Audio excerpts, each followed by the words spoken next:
Ani homaan qabu gaarummaa. Hi family, akkam jirtanii fayyaa keessanii? Anis nagaan jira. Qaxaleen keessa yookiin modeelistiin keessa ishee lakkoofsa 8 fayyaa jirtu akkamisin nagaa keessaniidha. Faaya aadaa Oromootiin akkasitti yoo akka laalina irraan miidhagina naante nan bareeda jedha. Kameera oriijinaala laala kun filtarii miti editiin godhu bas kameera xiddit godhina waraabaa jira laala argitanii. Uffanni aadaa kun akkatti nu miidhagsa. Uffata aadaa keenya akkatti nu bareechu kan odoo qabnu aadaa faranjii surree faana qamisi fistaana faranjootaatiin ofoo waxxaruu san faana mee maaltu nu cinqe keenya akkanatti faayee lafa nu godha. Har'a immoo isinii dhufeen jira ka gudii wayiin dhagahee dhufee arras. Mucayyoo asirra argaa jirtan laalame. Mucayyoo kana guyyaa 3 dura bolleetti waamte maammadoo ishii. Taaga binyaallesh way jedhee tambarkakee quba itti kennite isheenis itti gashee gaafa jedhu maaltu dhufa dhumarra. Halkan achuma hoteela qabatanii bulanii maatii yaamne ilaala.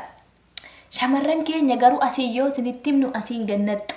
Maaliif garuu hojiitti adaraa keessa sagalee keenya guyyaa guyyaadhaan haasofnu kana gorsa guyyaa guyyaadhaan isinitti himnu kana bilaashan godhinaa dhugaa. Bilaashatti maanu lafa lafsiistu garuu. Inna nuti lafatti iyyina. Hinuma haasofna, hinuma singorsine hin dhageechan. Adaraa keessan jaalattullee waamin dhiira booletti abadan. Yoo abbaa manaa kee takka jettee biyyatti gaa'ela wajjiin godhattee biraa biyya kana dhufte ta'een alatti jaalallee onlaayinii wal jana jantan abadan tasuma booletti yaamina. Tasuma bolleetti yaamina. Yeroo baay'ee viidiyoo akkasii kan irra deddeebi'ee nu jedha. Garuu shamarran keenya akka waan hinaaffaa isinitti ta'eetitti akka waan xiiqititti deemtaniituma itti badaa jirtan. Nuti kan iyyinuuf akka hojiitti hiiktaniif akka miidhaan akkasii isin hin qaqqabneef malee sumuni irraan argannu nuti iyya kanarra. Dhugaa isinitti himuuf ta'e. Yoo yuutuubii guddifachuu barbaanne uummanni TikTok irra waan kolfaa haasa'aa oola, waan qoosa waa meeqatu jira. Viidiyoo namoota geemii taphatan TikTok irra waraabnee asirratti poostii ogoon ittiin viiyuu mana keenya ol ka'uu danda'a salphaadhaan. Gin dhimmicha san osoo hin taane nuyi dhimma dubartoonni akka hin miidhamneef nu iyyisiisutu jira.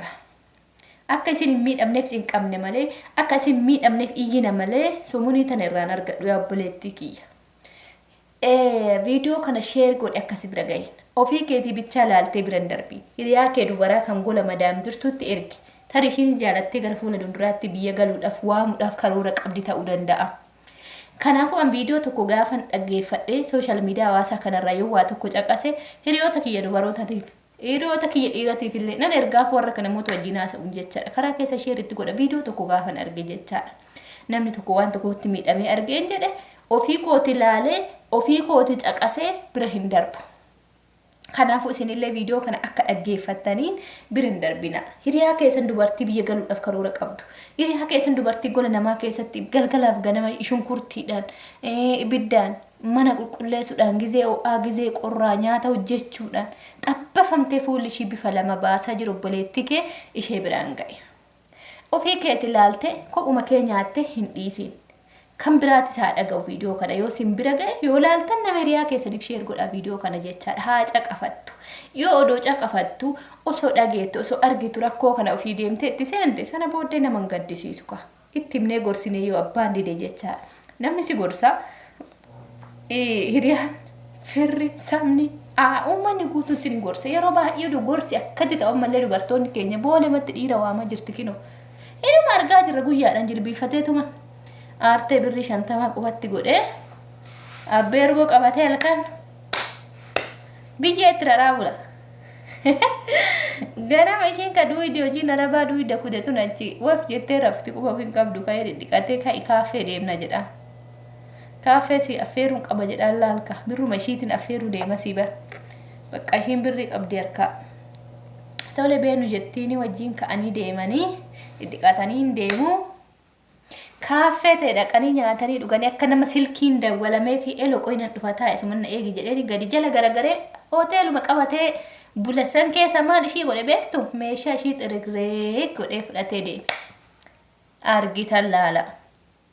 har'ani waa'ee ishii bichaa miti warroota gara fuula duraatitti galuudhaaf karoora qabdaniifan viidiyoo kana hojjedhe malee viidiyoo kana dura hojjedhe irratti namoota baay'eetu na arrabse akka waan ani hammeenya yookiin naafa dubartootatti qabu yookiin maqaballeessititti hojjedheetitti na gootanii na arrabsaa turtan miti ani maqaa namaa hin balleessu garuu akka obboleettiin kun miidhamteedhaaf kan biraa akka miidhamne viidiyoo hojjechuu booddeetti abadan ani booddeetti hin deebi'u kinoo har'as numan hojjedha booris numan hojjedha haga isin dhiiftanii mijanajjanaa ollaayinitiin dhiira barbaadanii booletti isinit dhufee dhiira san booleedhaa fuutanii manatti gashi booletti birri isinirraa xaragee shaanxaa keessa moobaayilii laaptoopiin nafu mul'achi isin jalaa godhe isin jalaa miliqee achi booletti maatitti galuu sadaattanii bakka dheettan dhabdanii sammuu isin tuqqamee boolee keessatti qawsii taatanii bakka bulta sanitti maraattan kana arguun barbaadu.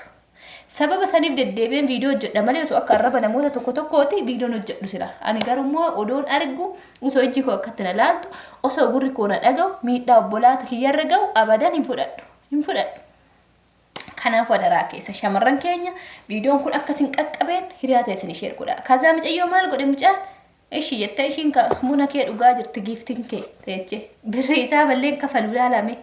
Akka namni bilbili dawwalame nama makiinaa isaa mi'a saffee qopheeffate waan ta'eef isatti dawwala akka namni bilbila haasa'aa fi jiru qoyi namatu na dawwalee gadi bayinaa dubbisee dhufa jedheeni asuma na eegi jedheeni micayyoon ta'e buna dhuddiin nyaatti qursii iskiini xiyya akka idaatti galaa jirtu beektu kazaa mucaan shuuf jedhee bahaa siimi keessa darba eessa isa argatte reeshiin inni deeme meeshaa sammuullee moobaayilii 5 laaptoopiin tokko uffanni maatiidhaa bitte ka obboleeyyanii bitte ka firoota kennuu hadiyyaa bitte mee salphina kana hunda mullee carkaa godhee fudhatee hin miliqa micayyoo warri kaaffee birriin isaa bakaffali jedhuuni herreegni meerre jedhaniin jechaadha kazaa micayyoo ta'e warri kaaffee herreega kafalii jedhuun jechaadha birri itti fidanii dhufan nyaanni nyaatan isa wajjin kan dhiyeeffatanii gara birrii 6,000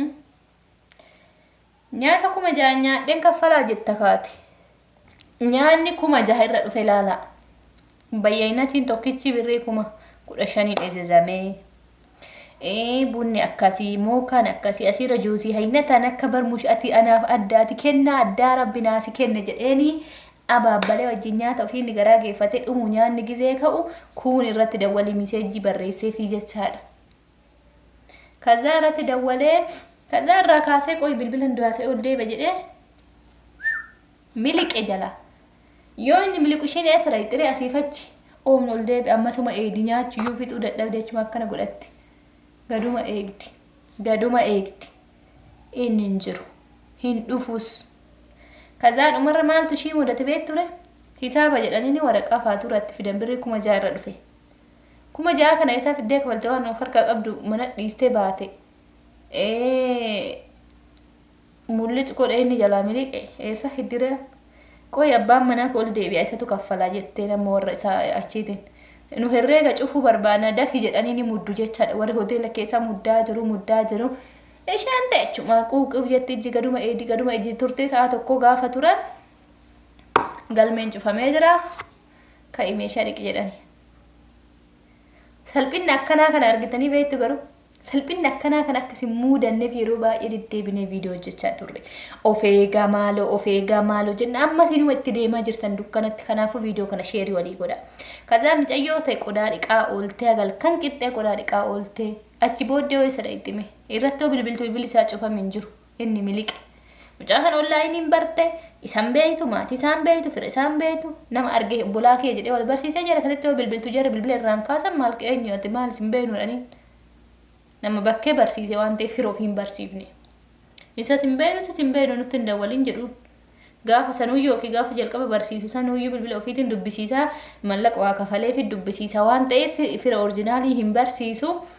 Hattuun nama barsiiftu laala shamarran keenya. Kanaafuu of eeggannoo godha. Of eegaa isiniin jedhaan viidiyoo kana waan inni irra deddeebi'ee hojjedhuu fi akka miidhaan akkana isin hin qaqqabne.